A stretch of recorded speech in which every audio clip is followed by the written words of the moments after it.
at sa kayo kong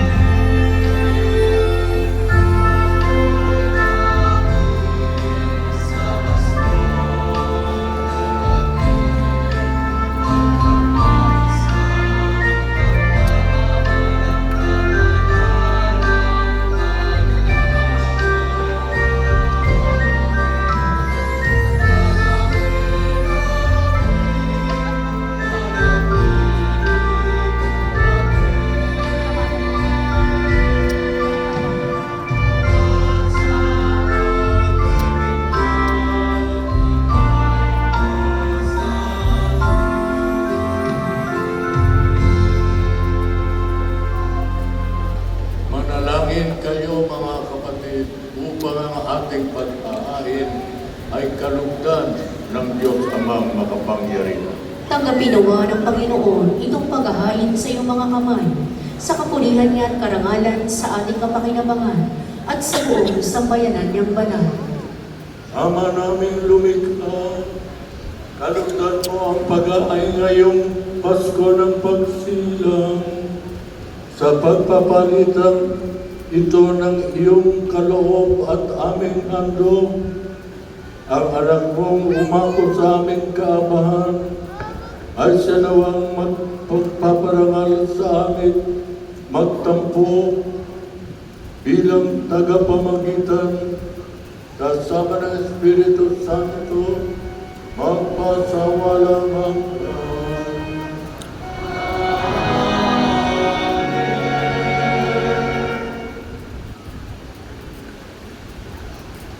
sumainyo ang Panginoon. At sumaiyo rin. Itaas sa Diyos ang inyong puso at diwa. Itinaas na namin sa Panginoon. Pasalamatan natin ang Panginoong ating Diyos. Marapat na siya ay pasalamatan. Ama naming makapangyarihan, tunay ngang marapat na ikaw ay aming pasalamatan sa pamamagitan ni Jesucristo naming Panginoon. Ang anak mong di na naiba sa amin ay siyang pumawi sa dilim. Kaya ngayon ikaw ang aming nababanaagan. Ang anak mong di naiba sa iyo ay siyang isang salita mo. Sa katauhan niya, ang iyong sarili aming nakikita.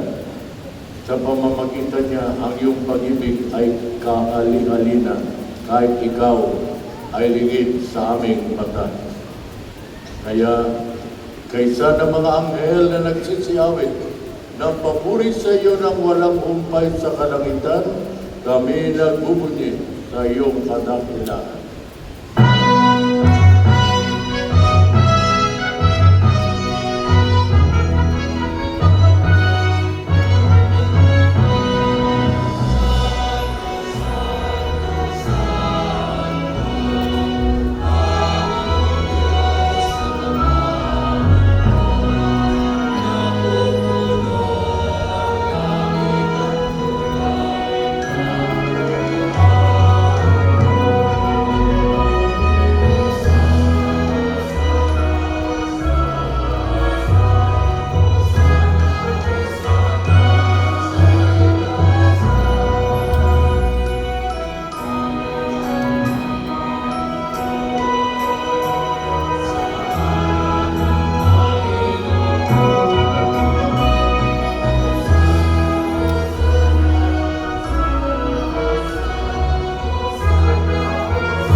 Ipinapaabot namin ang pasasalamat sa iyo sa pamamagitan ng aming Panginoong Jesucristo.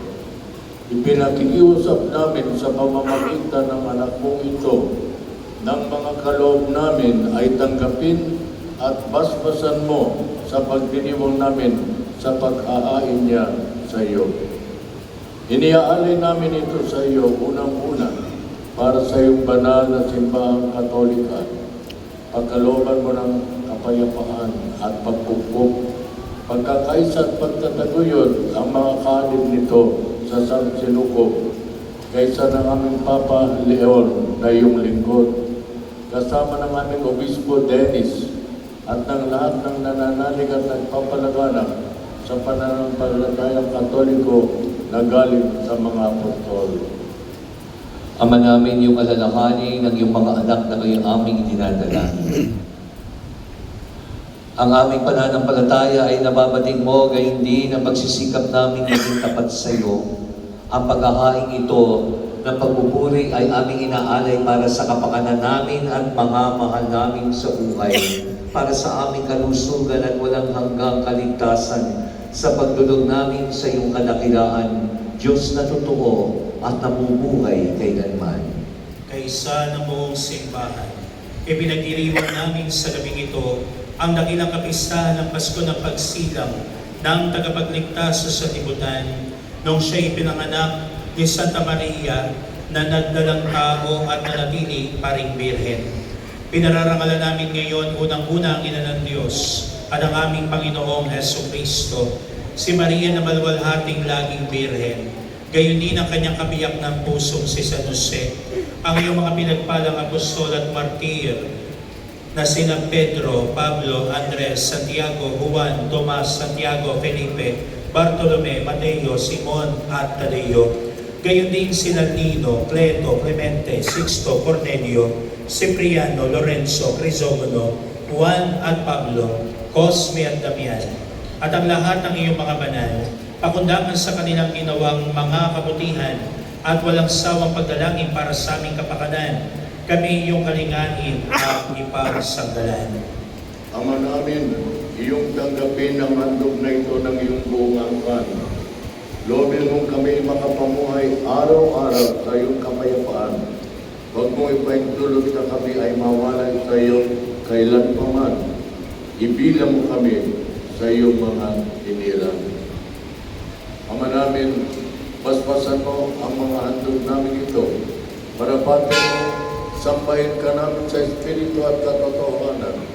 Kaya para sa amin ito'y gawin mo magkatawan at dugo ng pinakamamahal mong anak, ang aming Panginoong Jesucristo. Noong bisperas ng kanyang pagpapakasakit, hinawakan niya ang tinapay sa kanyang banal at kagalang-galang ng mga kamay.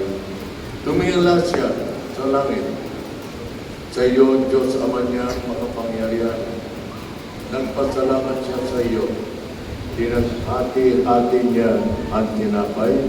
Inabot sa kanyang mga lagat at sinabi, tanggapin ninyong lahat ito at kanin. Ito ang aking katawan na ihahandog para sa inyo.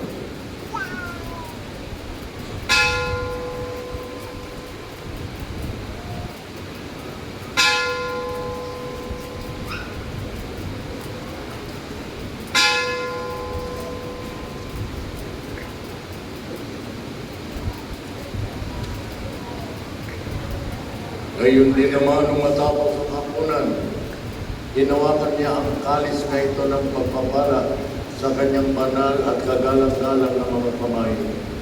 Muli kanyang pinasalamatan. Iniyabot niya ang kalis sa kanyang mga alagad at sinabi, tanggapin ninyong lahat ito at inumin. Ito ang kalis ng aking dugo ng bago at walang hanggang tipan. Ang aking dugo na ibubuhos para sa inyo at para sa lahat sa ikapagpapatawad ng mga kasalanan. Gawin ninyo ito sa pag-alaala sa akin.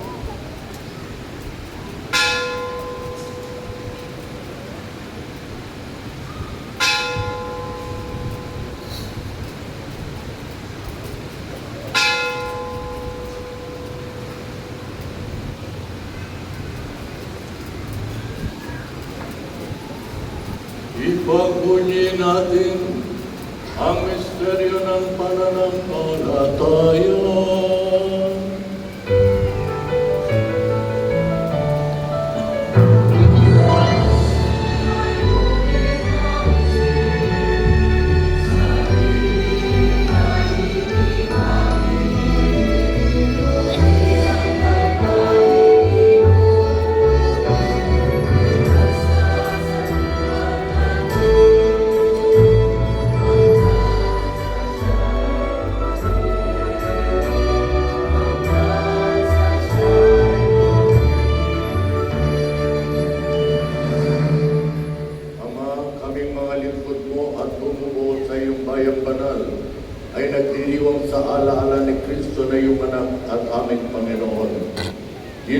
Ipinakita namin ang kanyang dakilang pagpapakasakit, ang pagbangon niya mula sa kamatayan at ang matagumpay na pag-akyat niya sa kalangitan. Kaya mula sa mga biyayang sa iyo rin ang galing, inihandog namin sa iyong kataas-taasang kamahalan ang paghahain ito na katangi-tangi at dalisay, ang pagkain nagbibigay buhay kailanman, at ang inumin nagbibigay kagalingang walang katapusan. Masdan mo na bukas yan ang aming mga alay na ito. Ganapin mo sa mga ito ang ginawa mo sa mga handog ni Abel, ang lingkod na matapat sa iyo, sa paghahain ni Abraham na namin sa pananampalatayang totoo, at sa iniyandang tinapay at alak na Melchizedek na paring hirang mo. Pamlakan mo ngayong tanggapin ang banal at dalisay na paghahain. Makapangyarihang Diyos, iniling namin yung pinaakyat sa banal mong anghel ang mga alay na ito sa dakilang dambanang nasa iyong harap, upang sa pagsasalo sa banal na katawan at dugo ng iyong anak, sa pakikinabang namin ngayon, kapag kami ay mapuspos ng iyong pagpapala at tanang pagbabasbas. Ama namin, yun ay nilalahani ng mga anak mong naunang yumao sa amin sa paghiblay sa iyong kapayapaan, yamang ang tatak ng pananampalataya ay kanilang taglay at sila ngayon ay aming pinagdarasal. Sila at ang tanang nahihiblay sa kanlungan ni Kristo ay aming idinadalangin sa iyo upang iyong pagbigyang makarating sa pagsasalo, pagdiliwanag at pamamahinga sa iyong piling. Kahit kami mga makasalanan mong lingkod, patuloy kami rin ay nagtitiwala sa iyong nag-uumapaw na pagkamapagbigay sa aming pamumuhay araw-araw. Kaya pagindapatin mo rin kami ay makaugnay at makapiling ng iyong mga banal na apostol at martir, kasama ni Juan Bautista, Esteban, Matias, Bernabe, Ignacio, Alejandro, Marcelino, Pedro, Felicidad, Perpetua, Agata, Lucia, Agnes, Cecilia, Anastasia, at ng lahat ng iyong mga banal. Kami naway makapisa nila hindi dahil sa aming ginagawang kabutihang kulang na kulang, kundi pakundangan sa iyong pagpupuno sa aming kakulangan. Sa kanyang pamamagitan ng tanang mabubuting kaloob mong ito ay lagi mong pinaiiral, pinababanal, pinubuhay, binabasbasan, at sa amin ibinibigay.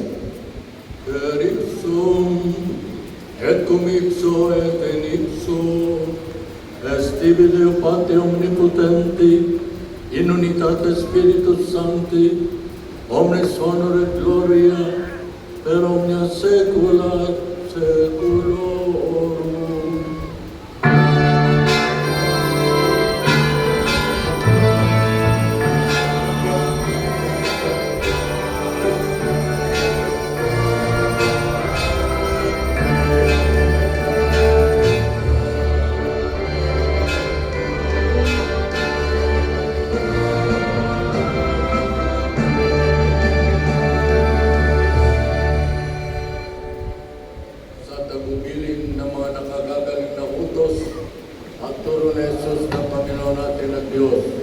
Ipahayag natin ang lakas loob.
Hinihiling namin kami iadya sa lahat ng masama, pagkalooban ng kapayapaan araw-araw. Iligtas sa kasalanan at ilayo sa lahat ng kapahamakan, samantalang aming pinananabikan ang dakilang araw ng pagpapahayag ng tagapagligtas namin si Jesu Cristo.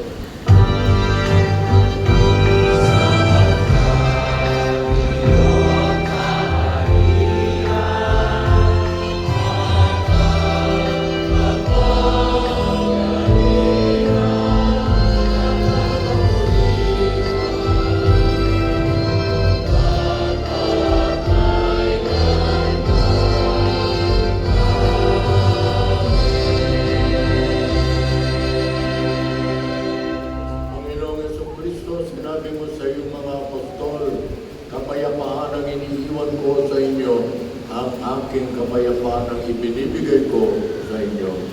Tunghayan mo ang aming pananampalataya at huwag ang aming mga pagkakasala. Pagkalooban mo kami ng kapayapaan at pagkakaisa ayon sa iyong kalooban, kasama ng Espiritu Santo magpagkawalang hanggan. Amen.